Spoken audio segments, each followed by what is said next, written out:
ദൗർബല്യം. വിവേകാനന്ദ സ്വാമി വേറെ സ്ഥലത്ത് പറയും, ഏതൊന്നാണോ നിന്നെ മാനസിക തലത്തിൽ, കായിക തലത്തിൽ, ആത്മീയ തലത്തിൽ ദുർബലനാക്കുന്നത് അതിനെ വിഷമെന്ന് മനസ്സിലാക്കി കളയൂ.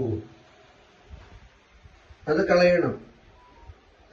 ആരെങ്കിലും പറയുന്നു, നിന്നെ കൊണ്ട് ഒന്നും സംഭവിക്കും, എന്താ നിനക്ക് എന്തെങ്കിലും കഴിവുണ്ട്? ഇങ്ങനെ 4 ദിവസത്തെ കേട്ട നമുക്ക് തന്നെ തോന്നും, ശരിക്കും എനിക്കൊരു കഴിവില്ലല്ലേ, അല്ലെ?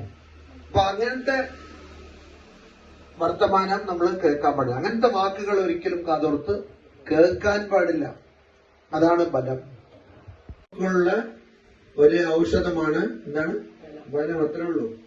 സ്വാമിജി പറയും, വിവേകാനന്ദ സ്വാമികൾ കുറെ കാര്യങ്ങൾ പറഞ്ഞിട്ടുണ്ട്.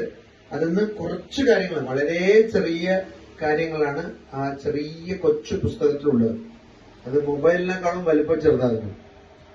അപ്പൊ ബലം, വിവേകാനന്ദ സ്വാമികൾ പറയും, strength is life, weakness is death. ബലം ജീവിതമാണ്, ജീവനാണ്. ദൗർബല്യം മരണമാണ്. ദൗർബല്യം മരണമാണ്. അപ്പൊ ഒരു പ്രതിസന്ധി, ഒരു വെല്ലുവിളി വരുമ്പോൾ നമ്മൾ അതിനെ നേരിടുന്നതിന് മുമ്പ് തന്നെ നമ്മൾ അയ്യോ ഇങ്ങനെ എനിക്കായല്ലോ എന്ന് വിചാരിച്ച് ആ ആശങ്ക കാരണം നമ്മൾ ഒരുപാട് ദൗർബല്യം അനുഭവിച്ചാൽ അവിടെ തന്നെ നമ്മൾ തോറ്റിരിക്കുന്നു.